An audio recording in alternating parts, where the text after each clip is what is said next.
ಹೌದು. ನಾನು ಸೇರಲ್ಲ ಅಂತ ಹೇಳಿಲ್ಲ ಅಥವಾ ಕಾಂಗ್ರೆಸ್ಸಲ್ಲೇ ಇರ್ತೀನಿ ಅನ್ನೋದನ್ನು ಕೂಡ ಅವ್ರು ಹೇಳಿಲ್ಲ. ಹೀಗಿದ್ದಾಗ ಲಕ್ಷ್ಮಣ್ ಸವದಿಯವರು ಕಾಂಗ್ರೆಸ್ನಲ್ಲಿ ಇರ್ತಾರಾ, ಬಿ ಜೆ ಪಿಗೆ ಹೋಗ್ತಾರಾ ಅನ್ನೋ ಪ್ರಶ್ನೆ. ಅದ್ರ ಜೊತೆಗೆ ಲಕ್ಷ್ಮಣ್ ಸವದಿಯವರನ್ನ ಕಾಂಗ್ರೆಸ್ನಲ್ಲಿ ಉಳಿಸ್ಕೊಳ್ಳಿಕ್ಕೆ ಕಾಂಗ್ರೆಸ್ ಯಾಕೆ ಪ್ರಯತ್ನ ಪಡ್ತಾ ಇಲ್ಲ ಅನ್ನೋದು ಇಂಪಾರ್ಟೆಂಟ್ ಆಗ್ತಾ ಇದೆ. ಇಂಥ ಸಂದರ್ಭದಲ್ಲಿ ಸತೀಶ್ ಅವ್ರಿಗೆ ಕೊಡಲಿಲ್ಲ ಅಂದರೂ ಕಾಂಗ್ರೆಸ್ಗೆ ಏನು ಡ್ಯಾಮೇಜ್ ಆಗ್ತಿರಲಿಲ್ಲ. ಆದರೆ ಲಕ್ಷ್ಮಣ ಸವದಿಗೆ ಯಾಕೆ ಕೊಟ್ಟಿಲ್ಲ ಮಂತ್ರಿ ಸ್ಥಾನ ಅನ್ನೋದು ಇಲ್ಲಿ ಕೌಂಟ್ ಆಗುತ್ತೆ. ಹಾಗಾಗಿ ಲಕ್ಷ್ಮಣ ಸವದಿಗೆ ಮಂತ್ರಿ ಸ್ಥಾನ ಸಿಗಲೇಬೇಕಿತ್ತು. ಅದು ಅವ್ರ ಹಕ್ಕು ಕೂಡ, ಅದು ನ್ಯಾಯಯುತ ತೀರ್ಮಾನ ಕೂಡ ಆಗಿತ್ತು. ಲಕ್ಷ್ಮಣ ಸವದಿಯವರ ಹೆಲ್ಪ್ ಇವ್ರಿಗಿದೆ, ಕಾಂಗ್ರೆಸ್ನವ್ರಿಗಿದೆ. ಯಾಕಂದ್ರೆ ಕಾಂಗ್ರೆಸ್ನಲ್ಲಿ ಆಗ್ಲಿಂದನೂ ಕೂಡ ಇದೆ ಸರ್, ಮೂಲ ಮತ್ತೆ ವಲಸಿಗ ಅನ್ನುವಂಥದ್ದನ್ನ ಕ್ಯಾರಿ ಓವರ್ ಮಾಡ್ಕೊಂಡು ಬಂದಿದ್ದಾರೆ. ಆದ್ರೆ ಇದು ಲಕ್ಷ್ಮಣ್ ಸವದಿಗೆ ಎಷ್ಟು ಮಟ್ಟಿಗೆ ಅವ್ರ ಮೇಲೆ ಪರಿಣಾಮ ಬೀರುತ್ತೆ ಅನ್ನುವಂಥದ್ದನ್ನ ಈಗ ಮೂಲ ವಲಸಿಗ ಅನ್ನೋದನ್ನ ಇಲ್ಲಿ ನಾವು ನೋಡೋಕ್ಕಾಗಲ್ಲ ನಿಶ್ಚಿತ. ಯಾಕಂದ್ರೆ ಈಗ ಸಿದ್ದರಾಮಣ್ಣ ವಲಸಿಗರಾಗಿದ್ರಲ್ಲ, ಅವರು ಹೆಂಗೆ ಚೀಫ್ ಮಿನಿಸ್ಟರ್ ಆದ್ರು? ಮತ್ತೆ ಅವರು ಸಿದ್ದರಾಮಣ್ಣ ಕಾಂಗ್ರೆಸ್ಸಿಗೆ ಬಂದ 20 ವರ್ಷಗಳಲ್ಲಿ 19 ವರ್ಷಗಳ ಕಾಲ ಅಧಿಕಾರವನ್ನು ಅನುಭವಿಸಿದ್ದಾರೆ. ಅಷ್ಟೊಂದು ಅದೃಷ್ಟವಂತ ನಾಯಕ ಸಿದ್ದರಾಮಯ್ಯ. ಬೇರೆ ಪಕ್ಷದಿಂದ ಕಾಂಗ್ರೆಸ್ಸಿಗೆ ಬಂದು 20 ವರ್ಷಗಳಲ್ಲಿ 19 ವರ್ಷಗಳ ಅಧಿಕಾರವನ್ನು ಅನುಭವಿಸಿರುವ ಏಕೈಕ ನಾಯಕ ಸಿದ್ದರಾಮಯ್ಯ. 2 ಅವಧಿಗೆ 8 ವರ್ಷಗಳು 8 ದಿನಗಳ ಕಾಲ ಮುಖ್ಯಮಂತ್ರಿ ಆದರು. ಹೆಚ್ಚು ಕಮ್ಮಿ 9-10 ವರ್ಷಗಳ ಕಾಲ ವಿರೋಧ ಪಕ್ಷದ ನಾಯಕರಾಗಿದ್ದರು. ಅದು ಕೂಡ ಸಾಂವಿಧಾನಿಕ ಹುದ್ದೆ, ಅದು ಕೂಡ ವಿರೋಧ ಪಕ್ಷದ ನಾಯಕರು ಅಂದರೆ ಸಚಿವ ಸಂಪುಟದ ಸ್ಥಾನಮಾನ ಇರುತ್ತೆ, ಗೂಟದ ಕಾರು, ಎಸ್ಕಾರ್ಟ್ಸು, ಸರ್ಕಾರಿ ಬಂಗಲೆ, ಸರ್ಕಾರಿ ಅಧಿಕಾರ ಇದ್ದೇ ಇರುತ್ತೆ. ಇಂತಹ ಒಂದು ಅದೃಷ್ಟವಂತ ನಾಯಕ ಸಿದ್ದರಾಮಯ್ಯ ವಲಸಿಗನಾಗಿ ಬಂದು ಕಾಂಗ್ರೆಸ್ನಲ್ಲಿ ಅನುಭವಿಸಿದರೆ, ಕಾಂಗ್ರೆಸ್ಗೆ ಇಷ್ಟೆಲ್ಲ ಕೊಡುಗೆ ಕೊಟ್ಟಂಥ ಲಕ್ಷ್ಮಣ ಸವದಿ ಅಟ್ಲೀಸ್ಟ್ ಒಂದ್ಸರಿ ಮಿನಿಸ್ಟರ್ ಆಗೋಕ್ಕಾಗಲ್ವಾ? ಅಲ್ವಾ?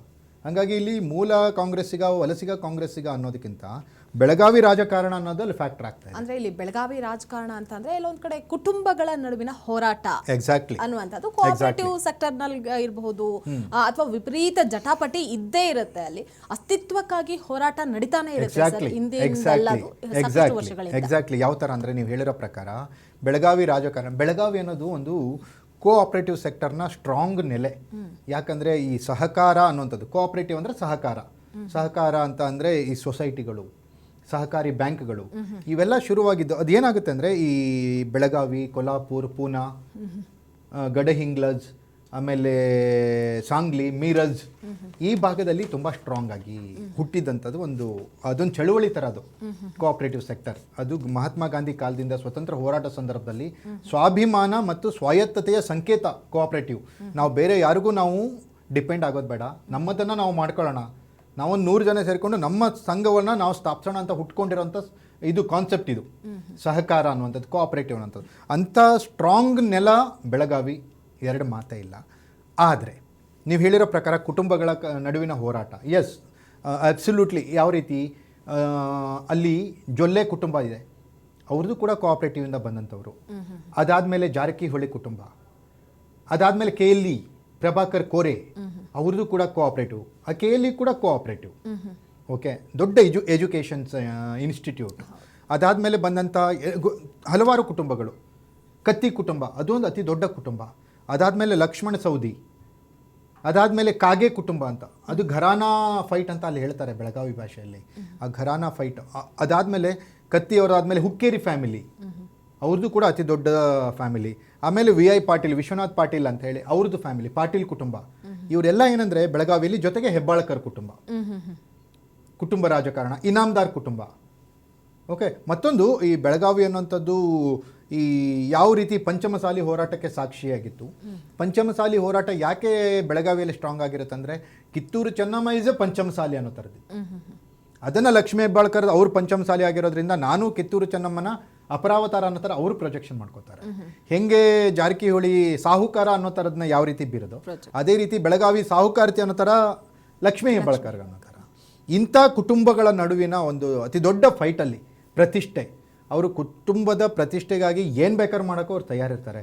ಇಂಥದ್ರ ಮಧ್ಯದಲ್ಲಿ ರಾಜಕಾರಣ ಸಿಲುಕಾಕೊಂಡು ಅಲ್ಲಿ ಎಲ್ಲ ರಾಜಕಾರಣಿಗಳು ಕೂಡ ಒಂದು ರೀತಿ ಜೇಡ್ರ ಬಲೆಯಲ್ಲಿ ಹೆಣೆದು ಅಲ್ಲಿ ಯಾವ ರೀತಿ ಸಮಯಕ್ಕೆ ತಕ್ಕಂತೆ ಗೊಂಬೆ ಥರ ಆಟ ಆಡಿಕೊಂಡು ರಾಜಕಾರಣ ಮಾಡುವಂಥ ಇಕ್ಕಟ್ಟಿಗೆ ಸಿಲುಕಿಸಿದ್ದಾರೆ. ಆದರೆ ಬೆಳಗಾವಿ ರಾಜಕಾರಣಗಳು ಇಡೀ ಕರ್ನಾಟಕ ರಾಜ್ಯದ ರಾಜಕಾರಣದ ಮೇಲೆ ತಮ್ಮ ಹಿಡಿತವನ್ನು ಬಿಗಿ ಮಾಡ್ತಾ ಇರ್ತಾರೆ.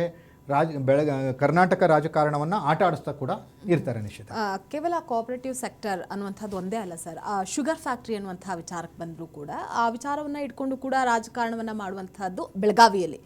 ಇನ್ನು 18 ಜನ MLA-ಗಳಿದ್ರೂ ಕೂಡ ಬೆಳಗಾವಿ ಡೆವಲಪ್ಮೆಂಟ್ ಅಂತ ಬಂದ್ರೆ ಅದು ಹಿಂದೆ ಬಿದ್ದಿರೋದು ಅನ್ನುವಂಥದ್ದನ್ನ ನೋಡ್ಬೇಕಾಗುತ್ತೆ. ಯಾಕೆ ಖಂಡಿತವಾಗ್ಲು ಈಗ ನೋಡಿ, ಈ ಬೆಳಗಾವಿ ಜನ ಇದನ್ನ ಅರ್ಥ ಮಾಡ್ಕೊಳ್ಬೇಕು.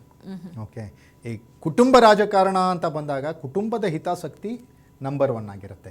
ಈಗ ನೋಡಿ, ಇವರೆಲ್ಲ ರಾಜಕಾರಣಿಗಳು ಹೊಡೆದಾಡ್ತಾರಲ್ಲ, ಈ ರೀತಿ ಫೈಟ್ ಮಾಡ್ತಾರಲ್ಲ, ಒಂದು ಸಣ್ಣ ಎಕ್ಸಾಂಪಲ್ ಕೊಡ್ತೀನಿ.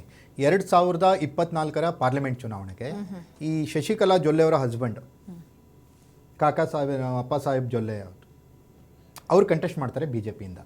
ಅವ್ರ ವಿರುದ್ಧ ಕಂಟೆಸ್ಟ್ ಮಾಡಿದ್ಯಾರು? ಸತೀಶ್ ಮಗಳು ಪ್ರಿಯಾಂಕಾ ಜಾರಕಿಹೊಳಿ. ಸತೀಶ್ ಮಗಳು ಜೊಲ್ಲೆ ಕುಟುಂಬದ ವಿರುದ್ಧ ಇವರು ಸ್ಪರ್ಧೆ ಮಾಡ್ತಾರೆ. ಆಯ್ತಾ, ಅಲ್ಲಿ ದೊಡ್ಡ ಹೋರಾಟ ನಡೆಯುತ್ತೆ, ಪ್ರಿಯಾಂಕಾ ಜಾರಕಿಹೊಳಿ ಗೆಲ್ತಾರೆ. ಅದೇ ಬೆಳಗಾವಿಯಲ್ಲಿ ಲಕ್ಷ್ಮೀ ಹೆಬ್ಬಾಳ್ಕರ್ ಮಗ ಕಂಟೆಸ್ಟ್ ಮಾಡ್ತಾರೆ, ಮೃಣಾಲ್. ಓಕೆ, ಅಲ್ಲಿ BJP-ಯಿಂದ ಜಗದೀಶ್ ಶೆಟ್ಟರ್ ಕಂಟೆಸ್ಟ್ ಮಾಡ್ತಾರೆ. ಆದರೆ ಸತೀಶ್ ಏನು ಮಾಡ್ತಾರೆ, ಅವರ ಮಗಳನ್ನು ಗೆಲ್ಲಿಸ್ಕೊಳ್ತಾರೆ, ಮೃಣಾಲ್ನ ಸೋಲಿಸ್ತಾರೆ. ಓಕೆ, ಅಲ್ಲಿ ಯಾರ ವಿರುದ್ಧ ಮಗಳನ್ನ ಗೆಲ್ಲಿಸ್ಕೊಂಡ್ರು? ಅವರು ಜೊಲ್ಲೆ ವಿರುದ್ಧ ಮಗಳನ್ನು ಗೆಲ್ಲಿಸ್ಕೊಂಡ್ರು. ಓಕೆ,